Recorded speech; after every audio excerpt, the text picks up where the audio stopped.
All right, friends, welcome back. Today we're going to do something a little bit different. It's going to be a new series, multi-part series, and I'm going to try my best to upload at least one video a week about this topic, which is an examination of a very complex personality disorder, which we call narcissism.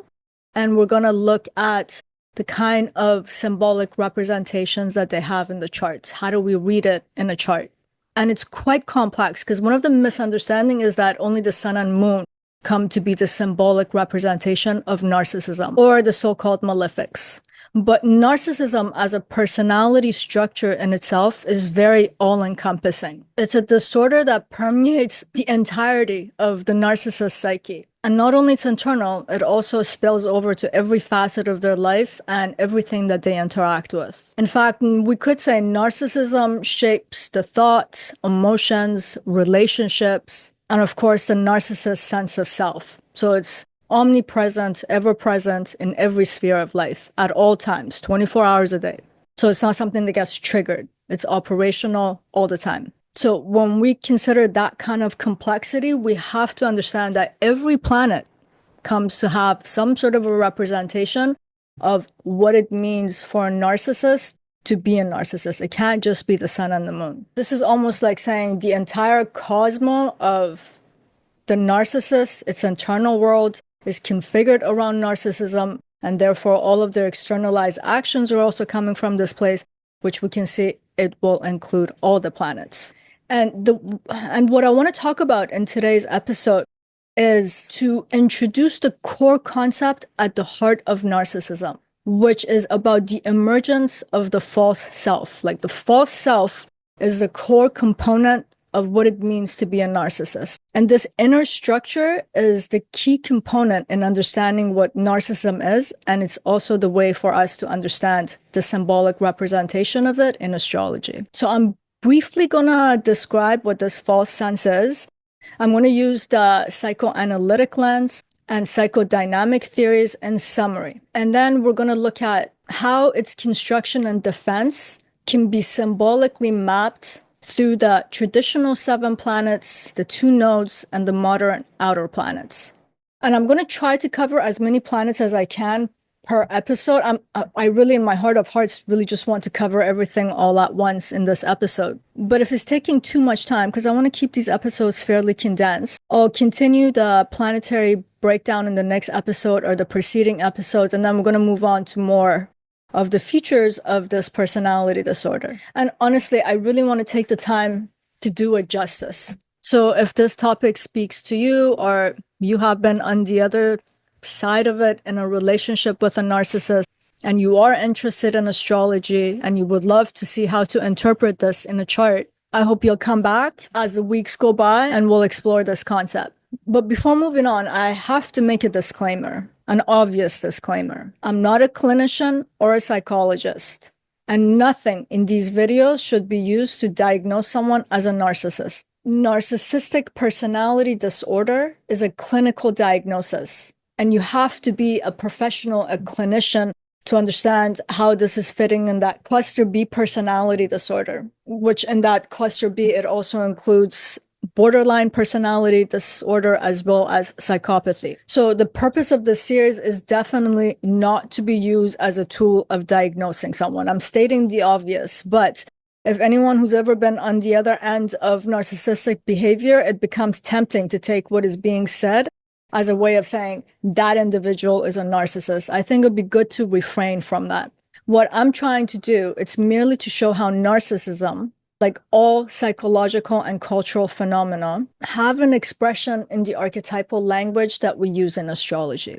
Now, you might be asking, like, okay, you're not a clinician. Why the hell are you doing this? So by training, I'm an anthropologist. And for the past 10 years, I've become very interested in understanding narcissistic behavior and identity formation in our time, because it's becoming ever more prevalent, or at least it seems that it's becoming more prevalent, because they say only 3% to 6% of the population or actually diagnosable as having narcissistic personality disorder. However, the narcissistic style is becoming very prevalent in our society. You can see it everywhere. We see it in our cultural expression, in our politics, and different kinds of social systems. It seems like there's some sort of a ground where narcissism, or at least narcissistic traits, not the disorder itself, can very much thrive.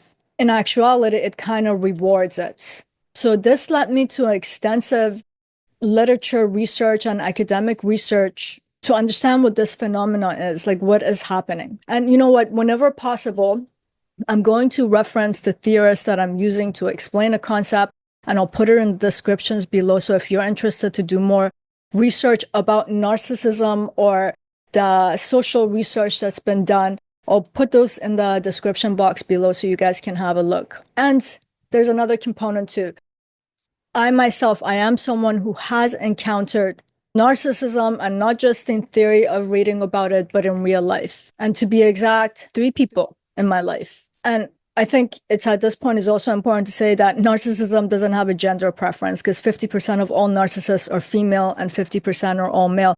And in my own personal experience, I've met 2 male narcissists and 1 female narcissist, which to me is mind-boggling, considering there's only 3 to 6% of the population. That must have been something about my own bad fortune to have come into contact and had to deal with such personalities for such a long time. And you know, when I look back, those dynamics have left a very deep imprint. This is what interaction with real narcissists do.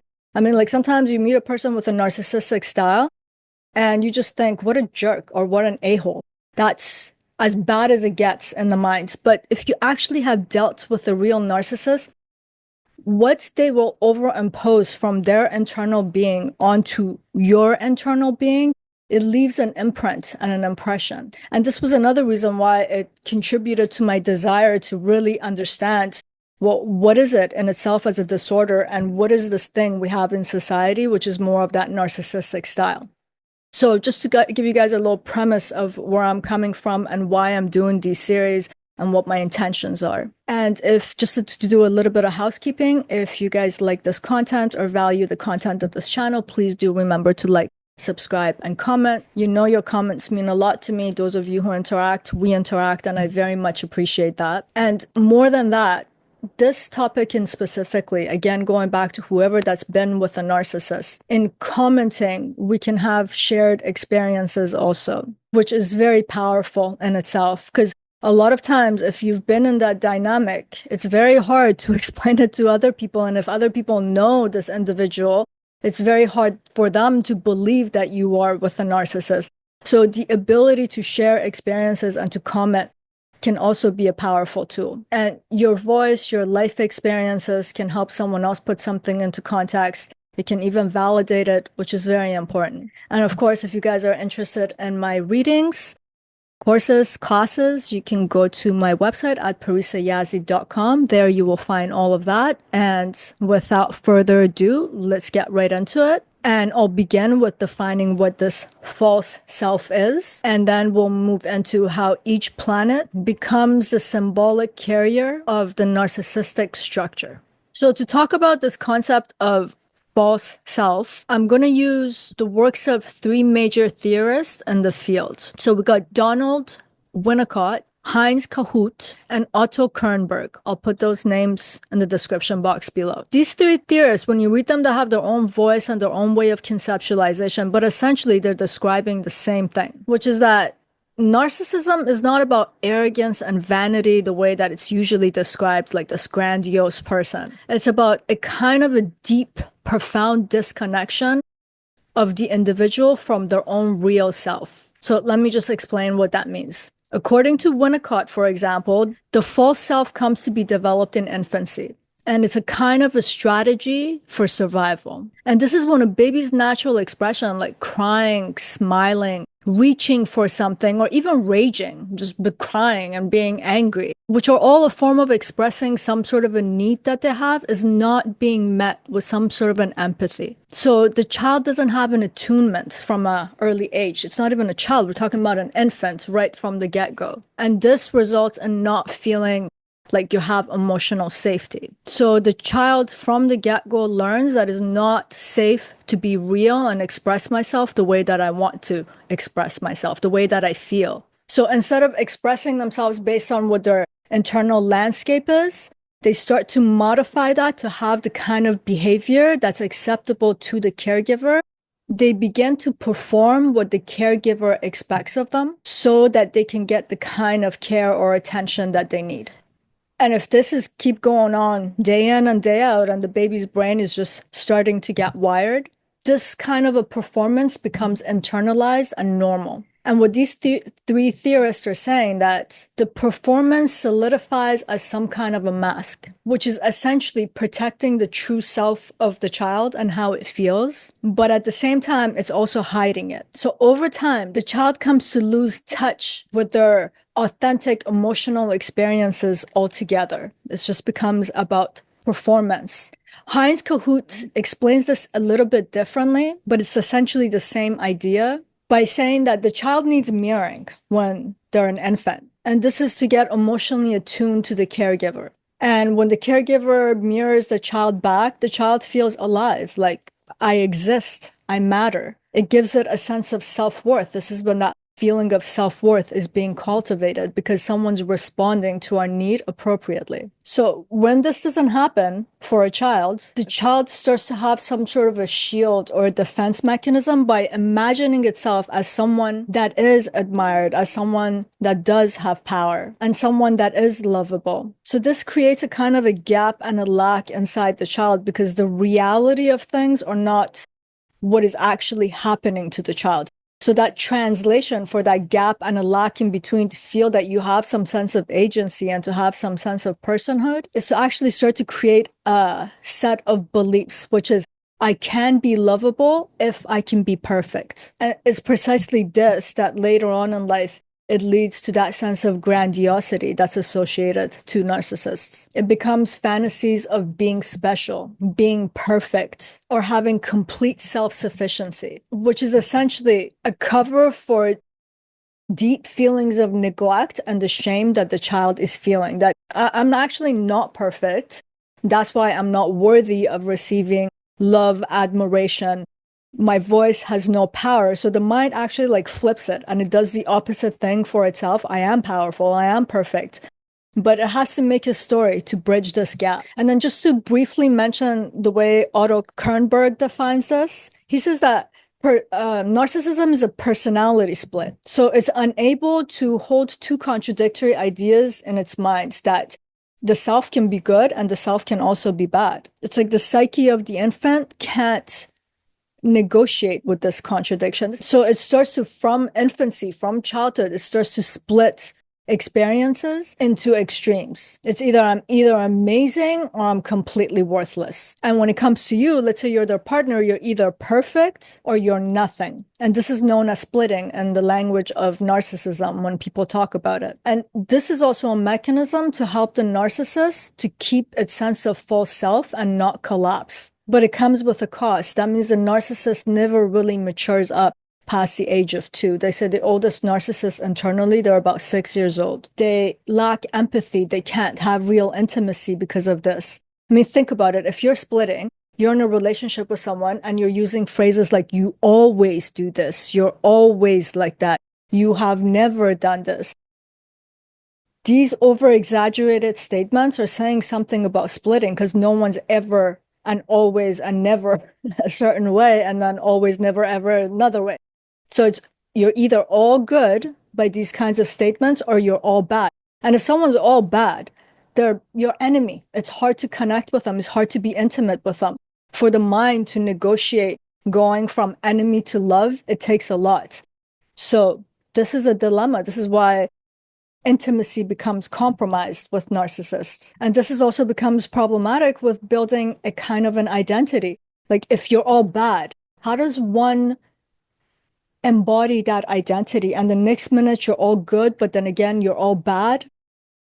It's a dangerous identity to internalize. This is why narcissist identity, at least according to Kernberg, becomes problematic. So in a sense, the false self is the only self that can be safe. So now, what is the function of the false self? These are some theoretical frameworks of how they've been conceptualized. First of all, we got to think of the false self as some form of a psychic shield for the narcissist. It's essentially protecting the child from the terror of emotional annihilation, which means from being unseen, unloved, or abandoned.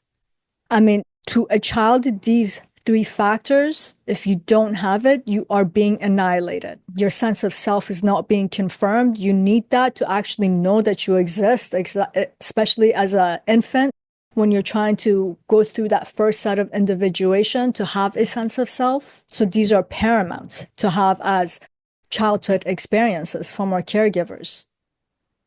But this continues, this kind of defense system continues with a narcissist. It becomes the core structure, this false self becomes a core structure of the narcissist personality. That means it becomes performative. Rather than authentically feel what it feels, the thought that comes from those emotions and feelings, it cannot express this. So it has to perform a particular kind of a standard to have a sense of safety. So you will notice that narcissists will perform strength, beauty, knowledge, success. You can see that that's a grandiose part of them. There's something glitchy feeling about them because you're not, it's like, is that coming from like a troop? Like, where's that coming from? Why is it so larger than life? Why should there be so much excitement and agitation behind this mundane thing that everyone does? Like, you go to the gym, what's the big deal? A lot of people go to the gym, but everything just got this performative act behind it. And essentially, the false self is doing this performative act to hide its very entrenched shame, fear, feelings of inadequacy, and having needs. That kind of a vulnerability of having needs is unbearable for a narcissist. If you're in doubt, try to help a narcissist and see what kind of mess that they create to evade the fact that they need help, or that you could be so much better than them that could be offering them help. It just turns into this strange, performative, theatrical show where you don't even know what's happening. That's why they say that they gaslight, even though narcissists don't necessarily gaslight because they believe their own lies. And there's a problem, right? If we feel what we truly feel, express our thoughts, and act based on those true feelings, there's a sense of strength in that. Even if it's vulnerable, it's strong because it's coming from our authentic core. But for the narcissist, whatever that it's expressing is not authentic. It's fragile because it's coming from that false self. And that's why the narcissists are famous for wanting admiration, praise. They are control freaks. They need a lot of control. They need others to submit because they need something from the external world to affirm this false self.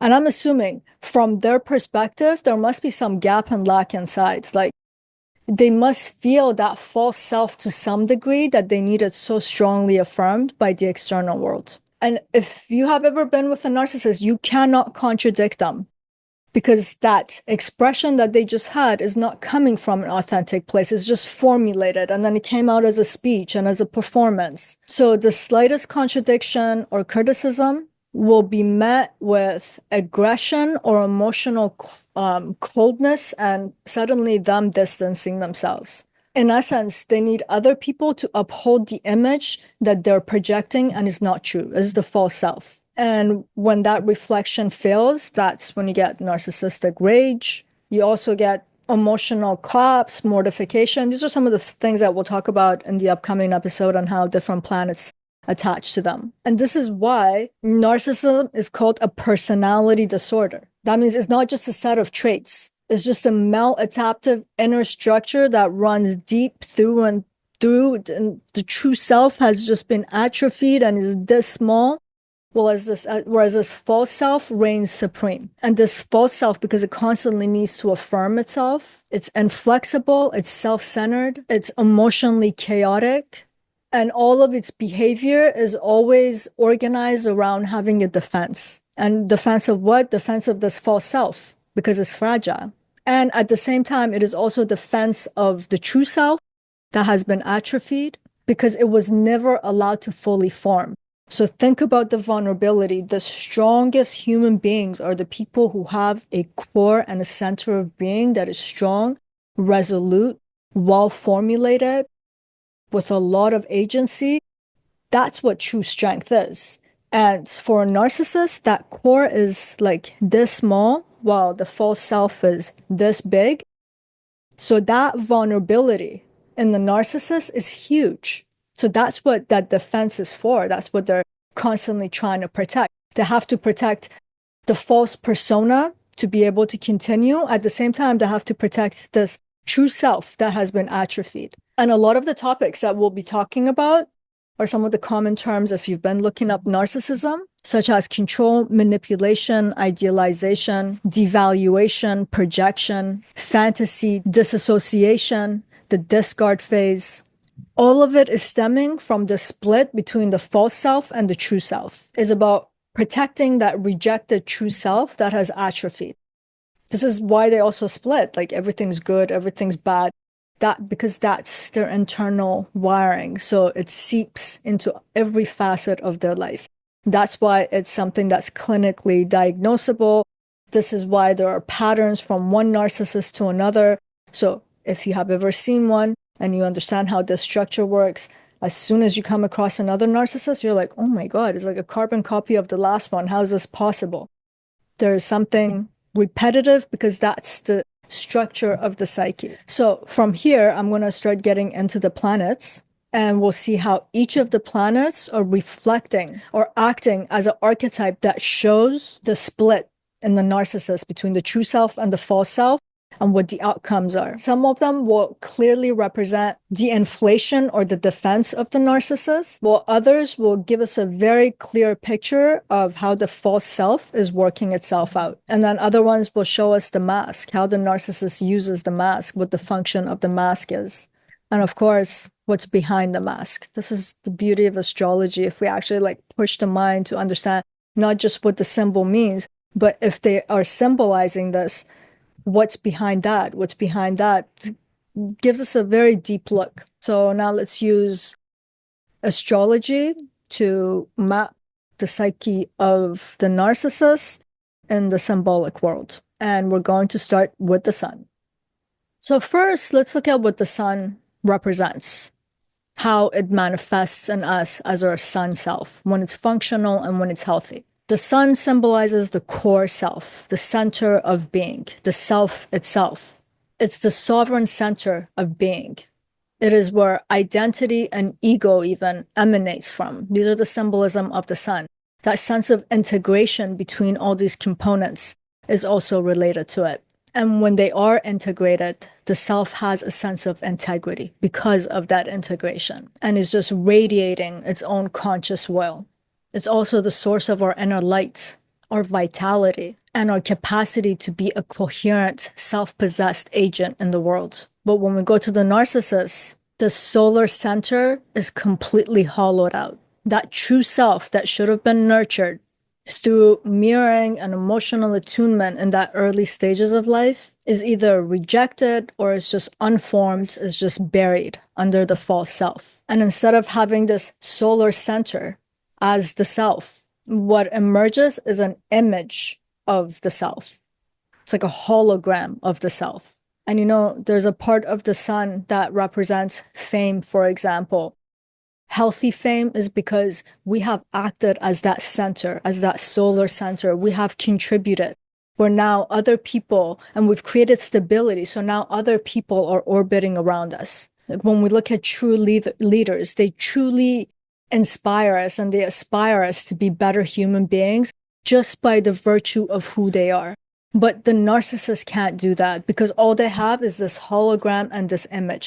They don't have that center of mass. And that's why they are dependent on external fame. A lot of narcissists have an obsession with fame because it's validating that they exist.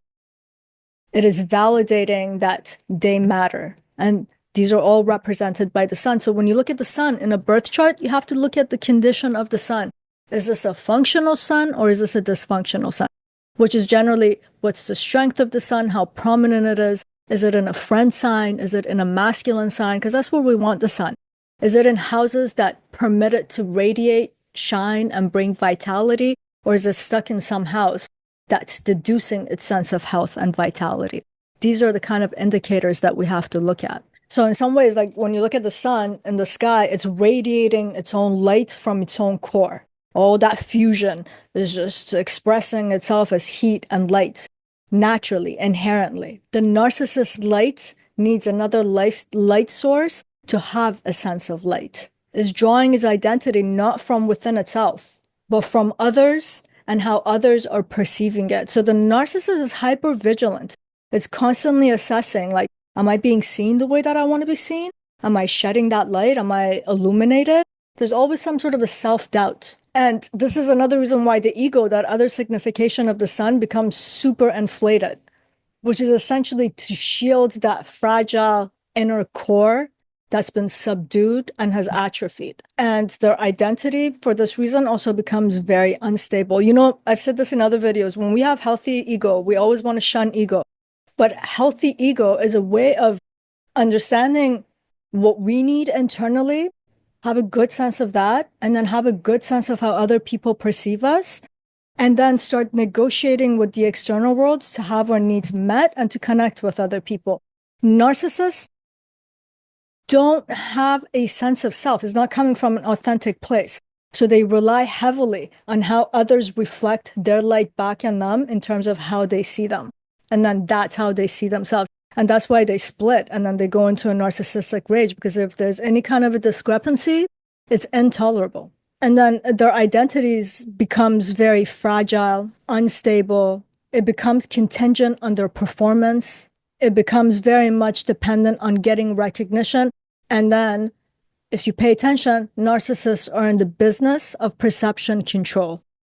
What they buy, what they have, what they do, everything is about controlling other people to be perceived a particular kind of way. Not because that's who they are, but because this is what that false self needs to have a sense of self, to feel somewhat safe. That's what that control is for. And it is also for this reason that the sun, which is supposed to be an organizing principle, is supposed to be life generating, life promoting. And the narcissist, because of this need for control to stay coherent, the narcissist is usually tyrannical. It's authoritative because it needs to protect itself at all costs. And what they are generally projecting outwards as this image of the false self, that persona, that mask, is an image of I'm special, I'm flawless, I'm superior. And in some ways, they're always instructing you to follow them, whether if it's implicit or explicit. A true leader doesn't stand there and say, follow me. They lead by example. This is what the beauty of a true leader is, but not a narcissist. I'm such a perfect entity. I do things so flawlessly. You should want to be like me, therefore you should follow me. Now let me tell you what to do. And any kind of a contradiction, any at all, which is a failure to mirror back their idealized self, that false self, feels like annihilation for them. And this is why their defense mechanism, which we'll talk about when we get to Mars, is highly attuned and highly activated, like on a drop of a dime. So in some ways, we could say that the sun becomes a very significant factor in identifying narcissism in a chart, because we're talking about a solar wound, which is a self that has been wounded. And a lot of people want to think that their ego has been fractured. No, that core center of being has been fractured from the get-go. That's where the wound is. The selfhood has been fractured. Essentially, while the ego, identity, everything's supposed to be orbiting the center of being, who the self authentically is in its own center, all of these factors, like ego, identity, the I, it's all orbiting around the false self. And the false self needs to project this sense of greatness. Look at me. I'm the one. I'm the prophet. I'm going to tell you what to do, which is like a projection of greatness, which in essence, if you were to go inside the narcissist being, is warding off an unbearable truth of vulnerability. It is enormously fearful of the fact that it has needs and that the fact that it is imperfect. And we have to practice some empathy. Imagine a child who was not mirrored properly. They cried and then they were received with a sense of coldness. So your pain, that worst, I mean, like when we see other people cry, we stop and we'll ask them, are you okay? Can I do anything for you? Now imagine an infant crying, having a need and not having that need met. So having a need for a narcissist jeopardizes their sense of safety in terms of who they are and what they are. They have to be perfect. And in general, the sun, that warmth that it has, when we are integrated, there's a sense of inner being or inner integrity that has a sense of warmth in it. It allows us to feel happy and joyful in life. It brings a sense of beauty to life. I know beauty belongs to Venus, but Surya in the Vedic tradition is considered beautiful. There's a sense of perfection to it because it is integrated, it is indivisible, it is whole. And that's what is emitting externally. But with a narcissist, it's kind of like almost like a black hole or a black sun. I don't even know what to call it. Its light is its vanity. It's the intensity that it has because it just needs to be validated that it exists. And it's crazy because sometimes in life we go through moments of hardship where life does not validate us. It feels like that God has forsaken us. Other people feel like that they do not care about us. There is zero reflection back from the external world to validate our pain or whatever that is. And we feel the hardship of it and we feel hurt, but we do not collapse. With a narcissist, on a good day, they will turn to you and say, this has been the worst day of my life. Look at me in my worst circumstance and nobody cares. That frailty that's inside of them, it can collapse in like an instant if they don't get enough validation. This is why it's been said that narcissists need narcissistic supply. This is so important. It's not just that they need the supply. They need the supply to feel like they exist. That solar center, that radiance, that's what they're struggling with. So we're gonna come back to the sun because there's so many components to narcissism. This video is merely an introduction. So I'm just touching on the sun in terms of how it relates to this personality disorder as an archetype, as a kind of a symbol. But when we go through different components, we're gonna keep coming back to this because, as I said, it's a complex personality disorder that has a lot of different facets. But let's quickly move on to the moon and through the moon symbolism. And I think after that, we're going to wrap up this video and then I'm going to come back to talk about more planets. I think this video is getting longer than I thought because I had to do the introduction for it. So let's take what the moon symbolizes. The moon symbolizes our emotional body. I mean, it represents the mind and the body. It represents the early caregiving environment and the kind of care that we received in life. It represents the mother or the mother archetype, whoever that was in that primary caregiving position. And it's in the realm of the pre-verbal experience, like the mother archetype, that initial caregiver, they're not speaking to you. They're not telling you how do you feel. It's like a mother sees the baby cry and that emotion of the baby gets transmitted into the mother. And then the mother reflects the need of the child back to it. So it's pre-verbal. It's very much related to emotions and feelings, and the moon represents emotions. It's also related to how we've internalized care. Like look at where the moon's sitting in your chart. It's telling you what kind of care you received, how you internalize that. Like it's the mother that attunes you, attunes the natural rhythm of your body to the rhythm of life. So having that mother mirror back is very important.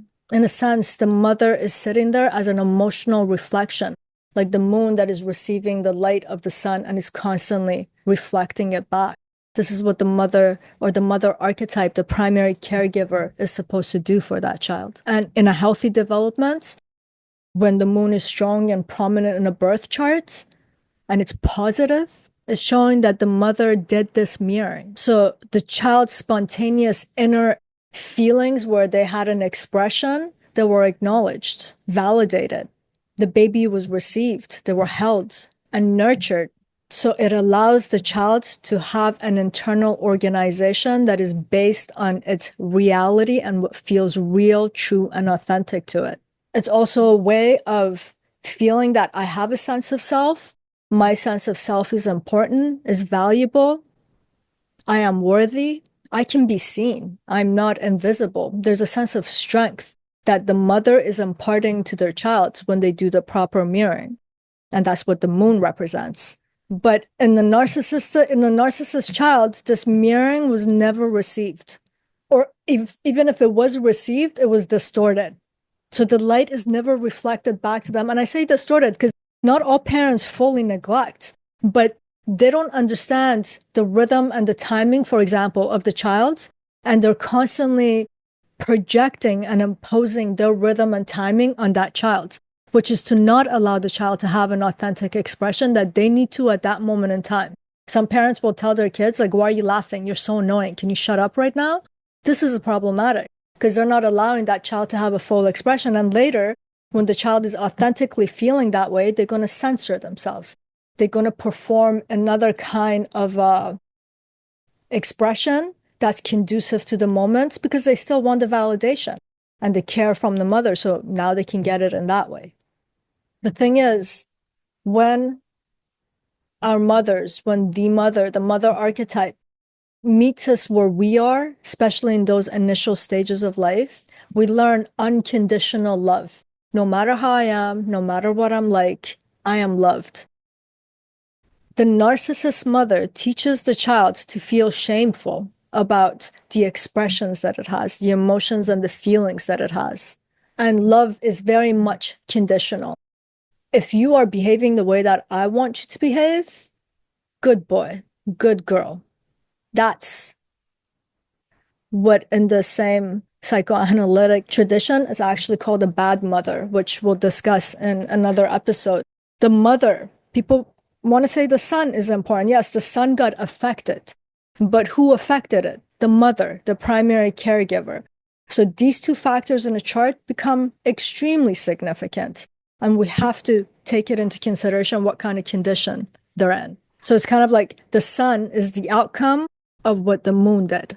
And just to go to the concept of the bad mother, the dead mother, it's a term by a psychoanalyst called Andre Green, if you guys want to look into it. And then Melanie Klein also talked about it, which she talks about the good breast and the bad breast.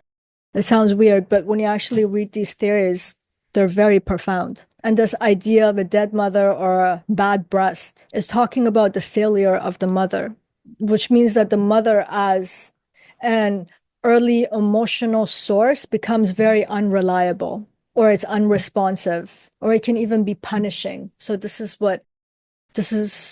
the conditions that are required for a narcissist to be made into a narcissist. And that's why I was saying, if you've ever been on the receiving end of it, empathy feels like a stretch, and you don't have to empathize with what they have done, but how they were made. When you think about an infant who is so helpless, it is worth lending our empathy to that stage of development, at least, or at least understanding, if not empathy, because the kind of chaos they leave behind, sometimes to feel empathetic feels inauthentic in itself. And, without having proper emotional, someone reflecting that back to us, or that lack of attunement that the mother gives to the child, the psyche of the child becomes completely dislocated. In a sense, the mother cuts off the child from its own internal compass. There's kind of an emotional volatility with narcissists. They will command that you ought to feel a particular way right now. This is very common with narcissists. Like, because I feel this way, or because I want to do this task and I need to feel this way, you also need to feel that way. They're relying on some external force to regulate their emotions, but they're doing it through control. And they can't regulate their own emotion if there's the slightest bit of contradiction. And then suddenly you'll see them leave the room or completely withdraw and go on their phone like you don't even exist. Exactly what their own mother did to them. Essentially, that rhythm of care that primary caregiver or the mother archetype that is supposed to provide to the child to regulate the emotional and the internal component of the child becomes very chaotic, or is just absent. That's why they react the way I was just explaining. But you know what the crazy thing is? There's some things that are so fundamental to our existence that when it's denied, we'll never get conditioned to feel okay about it or to accept it. And the narcissist, even though they'll create that mask and they'll put it on and they'll start performing their sense of self and all these faulty emotions, they deeply need and they long for that reflection that they were supposed to get from the mother. So what do? They make mothers out of their partners, even their friends, even their business relationships, because they need that need that was denied to them. They need it from somewhere else. And that's where the validation, that's where the source of it is coming from. And the funny thing is, when you do reflect it back to them, they can't trust it because the initial caregiver was untrustworthy and unreliable and chaotic. So even if they see you reflect something back, there's a sense of suspicion about it. And that's why narcissists reenact that early wound over and over and over again. There's like this unresolved imprint that is left on their psyche, and they have to resolve it somehow through repetition compulsion. This is synonymous with narcissism, which is an unconscious drive to reenact the initial emotional landscape that they had with their mother with new people. There's a term that's used with narcissists, which is called a substitute mother. Essentially, their partner, their friends, their business partner, everyone becomes a substitute mother for them. And they are there as a substitute mother, as a source of reflection, reflect things back to them, as a source of attunement, or to be abandoned, because that's what the initial caregiver did. It's just a way of saying that the narcissist will repeat the same relational dynamics that it experienced with its mother with other people, especially their intimate partners. And it's because of this repetition compulsion. And why do they do this? It goes back to the sun. The narcissist is desperately trying to individuate. And what does it mean to individuate? To become your true and authentic sun self. The narcissist had to create this persona. He or she is suffocating under this persona. They need that atrophied true self to come forth and to come out. They need it to individuate. So they use all of these friends and partners as an attempt to do this. They need to individuate from this false maternal field that is just fueling a very unnatural kind of dependency. And it's worth saying, we will talk about this in other episodes, but the narcissist will not be able to individuate. The narcissist will be able to modify some behaviors, not to hurt other people, but the narcissist is trapped in that repetition compulsion. There are very few reputable psychologists or people in that field who believe that the structure of the psyche for the narcissist can ever change. Something for you to explore on your own and see what kind of conclusions you come up with. Other things to keep in mind about the moon and what it represents and how this is related to the narcissist. The moon represents our emotions, and that notion of empathy comes from the symbolism of the moon. Now, a narcissist will have a moon in their chart, but it will not be representing empathy, because empathy requires attunements and understanding of relational dynamics that are healthy. What the narcissist possess is what the false self is feeling, and it's called cold empathy. So the narcissist is very attuned to reading other people and their emotions because they had to be hypervigilant, right? Oh my God, I have this feeling, I really want to act it up, but mommy feels that way, so I need to act another way, or the primary caregiver. But they're reading your emotion, not because they're feeling it, they're just able to read it. And usually they use this cold empathy to give you exactly what you need so you can reflect back to them what they need. So they can come across as being very emotionally perceptive and they know other people's emotions. But this perception is an act of instrumentalizing other people. And in extreme forms, you will find narcissists who can't even practice this cold empathy. It's just nothing happens. You could be crying in front of them and they'll tell you like, you're manipulating me. Why are you crying? And you're like, because I'm hurt. And they'll say like, cut it out. You're so sensitive and over emotional. You're ruining my day. Like, they don't even have that cold empathy. So it can get very crazy in the extremes. And we're talking about a very dysfunctional moon in the chart. And a lot of times when they do that is because They're feeling something else, and your emotions are a complete intrusion on how they need to feel. In fact, they need you to feel how they're feeling to reflect it back to them so they can continue feeling what they're feeling. How dare you cry? You're completely manipulating me. You're completely manipulating the situation to have your emotions while I need to have mine. It's out there. And people who are on the receiving end of it, these kinds of things are very confusing till you figure out what the heck is going on. And even then, it's not easy to sit with it, and it's impossible to negotiate with it. That's why they say go no contact. That's the only solution to deal with a narcissist if no contact is possible. No, in most of our chart, the moon is showing us something akin to a sanctuary. But for a narcissist, the moon is like a haunting. That's what it is.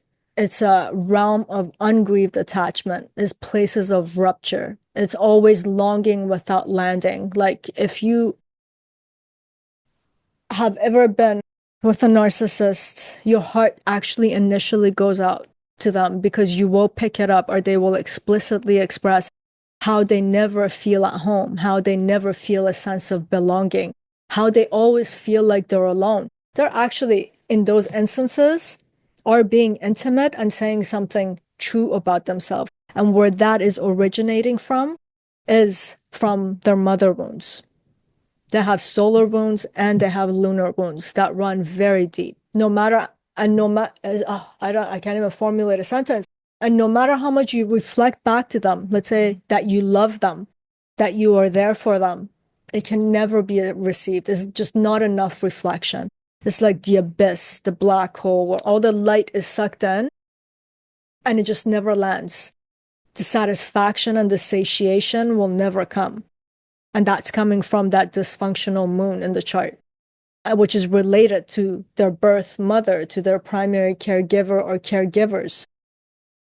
Those people who were there at the initial stage of their life, who were supposed to attune them, give them a sense of self, a stable internal landscape. Like the moon in our chart is representing the first sight in our life of where we're loved, where there's intimacy, where there is care, where there is a presence that can hold our entirety, flawed, ugly, cricket, it just doesn't matter, unconditionally loved.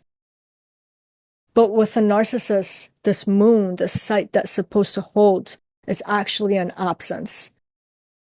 If you pay attention to the narcissist and their actual mother, there was an absence. There is an absence. And the narcissist, in the entirety of their life, they're orbiting this absence, this nothingness, this black hole that's in the center, which is the mother, and this black hole, which is the sun self, that is also there. It's always dealing with nothingness, and that's the false self. And I think I'm going to wrap up the video for how the planets are representing this false self and how it's formulated by coming back, talking about Mercury, Venus, and so on. We have quite a ways to go. I don't know why I thought that I can do all the planets and the outer planets on the same day. But we'll come back, start with Mercury, proceed forth, and see how far we get. And there is a lot more to come because I want to talk about the narcissistic defense. And I want to take it, by the time we get to the end of this series, I want us to start examining, like if you have a synastry chart and you are the friend of a narcissist, you're in a relationship with the narcissist, like how's that being expressed as narcissistic abuse?